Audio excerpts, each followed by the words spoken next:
Budget में किसान, युवा, महिला और गरीब, इन सभी पक्षों को, इन सबकी आकांक्षाओं को ध्यान में रख करके यह बजट प्रस्तुत हुआ है। स्वाभाविक रूप से इस बजट के माध्यम से देश की सबसे बड़ी आबादी के राज्य की आकांक्षाओं की पूर्ति भी होती है। उसके लिए नई संभावनाओं के द्वार खुले हैं। इसमें मुख्य रूप से जब हम ध्यान देते हैं, सबसे पहली बात है कि 10,000 करोड़ रुपए का एमएसएमई सेक्टर के लिए बजट का प्रावधान। उत्तर प्रदेश देश के अंदर इसको लीड करता है। देश का सबसे बड़ा एमएसएमई बेस यूपी के पास है। 96 लाख एमएसएमई यूनिट यूपी के पास हैं। 3 करोड़ जो हमारी आबादी है, इस एमएसएमई के माध्यम से आर्थिक स्वावलंबन के पथ पर अग्रसर होती है। ये 10,000 करोड़ रुपए का जो एक फंड है, हमें एमएसएमई सेक्टर में, जिसको हमने ओडीओपी के रूप में, वन डिस्ट्रिक्ट वन प्रोडक्ट के रूप में प्रमोट किया है, जिसको हमने ब्रांडिंग की है, डिजाइनिंग के साथ, पैकेजिंग के साथ, एक्सपोर्ट के साथ जोड़ने का कार्य किया है।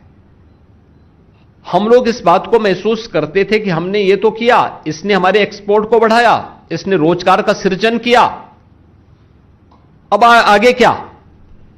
ये 10,000 करोड़ हमें इसके अगले भविष्य के लिए, इसको नई तकनीक के साथ जोड़ने के लिए, ट्रेनिंग के प्रोग्राम के साथ जोड़ने के लिए, एक्सपोर्ट के साथ जोड़ने के लिए, पैकेजिंग की नई संभावनाओं को आगे बढ़ाने में यह यूपी जैसे राज्य को मदद करेगा और यूपी सर्वाधिक लाभ इसका ले पाएगा। 12,20,000 करोड़ का इंफ्रास्ट्रक्चर का जो फंड तैयार किया गया है, इसके लिए घोषणा की गई है। स्वाभाविक रूप से इसमें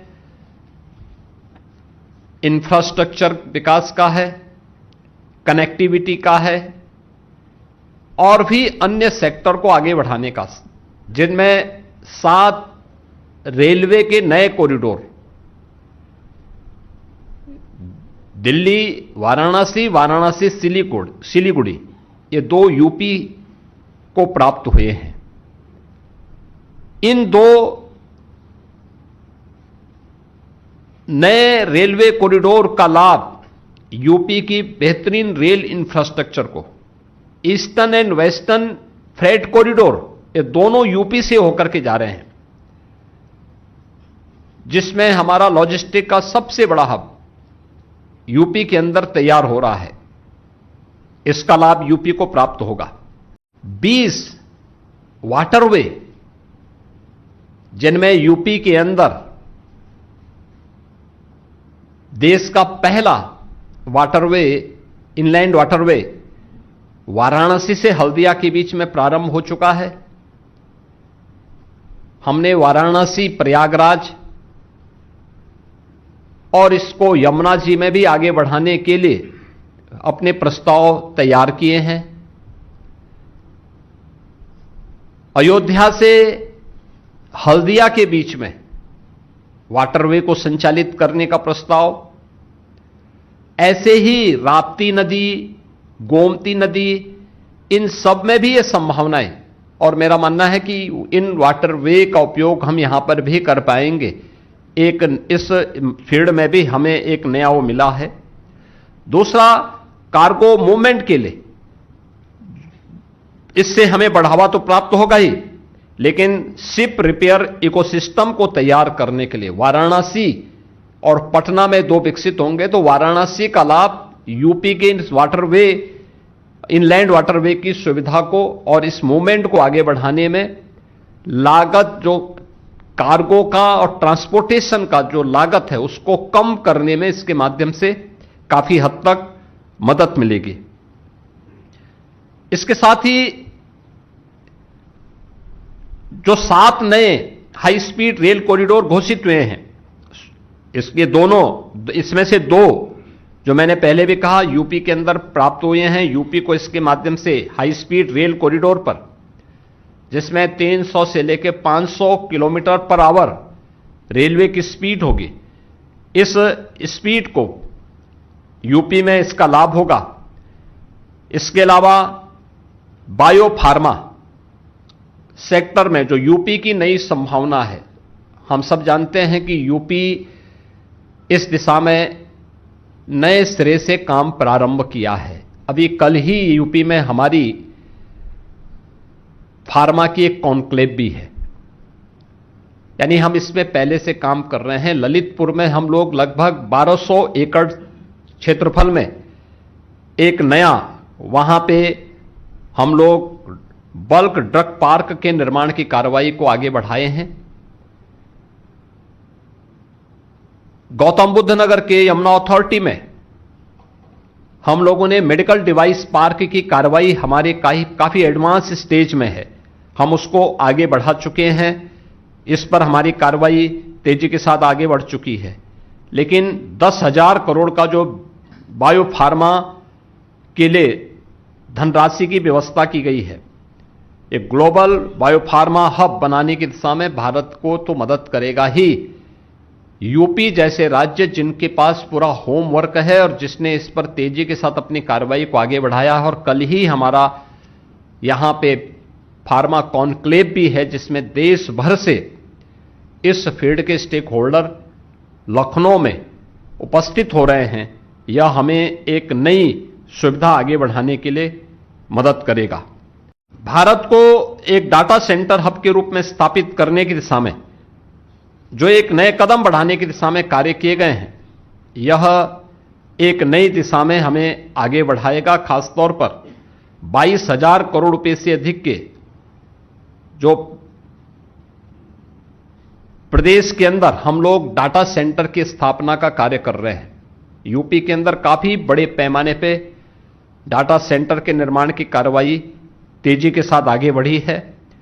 अब तक उत्तर प्रदेश ने इसमें 700 मेगावाट क्षमता के डाटा सेंटर यूपी में स्थापित किए हैं, और भारत सरकार ने इसके हब के रूप में स्थापित करने के लिए जो धनराशि आरक्षित की है, यह हमें काफी हद तक मदद करेगी। महात्मा गांधी ग्राम स्वराज योजना भी लॉन्च की गई है। आप सब जानते हैं कि देश के अंदर सबसे अधिक ग्राम पंचायतें यूपी के पास हैं। रूरल पॉपुलेशन देश के अंदर सबसे अधिक यूपी जैसे राज्य में निवास कर रही है। स्वाभाविक रूप से इसका लाभ हमें प्राप्त होगा। अगर यूपी के अंदर हम रेवेन्यू विलेजेज की संख्या ही देखें तो 1,05,000 से अधिक हमारे पास रेवेन्यू विलेजेज हैं। स्वाभाविक रूप से महात्मा गांधी ग्राम स्वराज योजना का लाभ यूपी को प्राप्त होगा। ग्रामीण उत्पादों को ग्लोबल मार्केटिंग नेटवर्क से जोड़ने में इससे मदद मिलेगी। जो हमारे कारीगर हैं, उनके उत्पाद हैं, उनको बेहतर मूल्य प्राप्त होगा। स्थानीय स्तर पर विकसित भारत जी राम जी के माध्यम से मार्केट विकसित करने में मदद मिलेगी। इसके माध्यम से उत्तर प्रदेश के अंदर जो 2.5 लाख बुनकर हैं, उनके लिए गांवों के जो उद्योग हैं, खासतौर पर हमारा एमएसएमई सेक्टर बहुत बड़ा ऐसा है जो ग्रामीण क्षेत्र में काम करता है। वन डिस्ट्रिक्ट वन प्रोडक्ट के माध्यम से और विश्वकर्मा श्रम सम्मान और पीएम विश्वकर्मा के माध्यम से हमने उसको पहले ही प्रमोट किया है। यानी ये पूरा होमवर्क यूपी के अंदर पहले से हुआ है। तो स्वाभाविक रूप से महात्मा गांधी ग्राम स्वराज योजना के माध्यम से इसका लाभ यूपी को प्राप्त होगा और युवाओं को इसके माध्यम से आत्म स्वावलंबन की ओर बढ़ने में भी यह मदद इसके माध्यम से प्राप्त होगी। पहला बजट है जो कर्तव्य भवन से बन करके सामने आया है। हर भारतीय को अपने कर्तव्यों का एहसास कराने के लिए भी यह बजट आग्रह कर रहा है, जिसमें राष्ट्र के प्रति कर्तव्यबोध और भविष्य की जिम्मेदारी भी इस बजट में हम सबके सामने दिखाई देती है। युवा शक्ति संचालित, गरीब वंचित केंद्रित विकास और समान रूप से पूरे देश के अंदर एक समावेशी विकास को ध्यान में रख करके वर्ष 2026-27 का यह बजट कल वित्त मंत्री जी ने देश की संसद में प्रस्तुत किया है। बजट में जो चीज हमें देखने को मिली है कि रिफॉर्म, ग्रोथ और फिस्कल डिसिप्लिन, यह बहुत स्पष्ट रूप से हमें देखने को मिला है। यानी तीनों एक सूत्र में पिरो करके हम आज एक मजबूत भारत के निर्माण की दिशा में आने वाली पीढ़ी को जोड़ करके आगे बढ़ सकें, इसके लिए यह बजट एक सुदृढ़ नींव के रूप में काम करेगा। कल प्रस्तुत संसद में प्रस्तुत बजट इसका प्रतीक है। बजट में हर नागरिक के लिए जो अपने कर्तव्य के बारे में मैंने कहा ना कि मूल कर्तव्यों के बारे में हमने अक्सर चर्चा सुनी है। बजट के माध्यम से 3 महत्वपूर्ण कर्तव्यों की ओर ध्यान आकर्षित किया गया है और इसमें जो महत्वपूर्ण पक्ष इसके माध्यम से हम सबके सामने आए हैं, देखने को मिले हैं कि उन सब पे भी हम लोग आगे बढ़े हैं। मैं सबसे पहले इस विजनरी बजट के लिए आदरणीय प्रधानमंत्री जी के प्रति आभार व्यक्त करता हूं और केंद्रीय वित्त मंत्री जी को मैं हृदय से धन्यवाद देता हूं कि पिछले 11 साढ़े 11 वर्ष के अंदर हमने आदरणीय प्रधानमंत्री जी के नेतृत्व में जो यात्रा तय की है, उसकी बदौलत जो नीतियां तय हुई, योजनाएं केवल कागजों तक सीमित नहीं होंगी बल्कि जमीनी धरातल पर उसका इंपैक्ट होगा। आज उसी का परिणाम है कि 11 वर्ष में 25 करोड़ से अधिक की आबादी गरीबी रेखा से उबर करके आत्म गौरव के साथ भारत की प्रगति में अपना योगदान दे रहे हैं। परिणाम है कि अब भारत दुनिया की तीसरी बड़ी अर्थव्यवस्था के रूप में तेजी के साथ अग्रसर हुई है। यह हर भारतीय के लिए गौरव की बात है। जब नीति स्पष्ट होती है, नियत साफ होती है, तो उसके परिणाम इसी रूप में सामने आते हैं कि तीसरी बड़ी अर्थव्यवस्था के रूप में भारत आज दुनिया में तेजी के साथ आगे बढ़ा है। हम धन्यवाद देंगे आदरणीय प्रधानमंत्री जी को और केंद्रीय वित्त मंत्री जी को कि इस बार उन्होंने 15 आर्कोलॉजिकल साइट्स को डेवलप करने के लिए बजट में प्रावधान किया है, जिसमें 2 ऐसे साइट्स यूपी के हैं जिनमें एक सारनाथ वाराणसी का और दूसरा हस्तिनापुर मेरठ का। ये भी 2 महत्वपूर्ण केंद्र जो आर्कियोलॉजिकल साइट्स हैं, इनको डेवलप करने की दिशा में हमें मदद मिलेगी। इसके अलावा अन्य साइट्स जो भी इस प्रकार के होंगे, जो पौराणिक हैं, ऐतिहासिक हैं, इनको उसी तर्ज पर विकसित करने की दिशा में हमें एक सहायता मिलेगी और टूरिज्म को इसके माध्यम से और गति देने के लिए हमें इसके माध्यम से एक मदद मिल पाएगी। उत्तर प्रदेश के अंदर नोएडा हो, ग्रेटर नोएडा हो, यमुना अथॉरिटी हो या यूपी के अंदर अन्य कार्य, सेमीकंडक्टर के एक नए हब के रूप में हम यूपी उभर रहा है। कल के बजट भाषण में माननीय वित्त मंत्री जी ने सेमीकंडक्टर पार्क से की जो घोषणा की है, यूपी इसका लाभ लेगा, क्योंकि देश के अंदर जिन 3 राज्यों ने अब तक इसमें अच्छा कार्य किया है उनमें से यूपी भी है। यूपी के अंदर पहले से ही कई प्रस्ताव प्राप्त हुए हैं, हमें इसके माध्यम से इसे आगे बढ़ाने में मदद मिलेगी।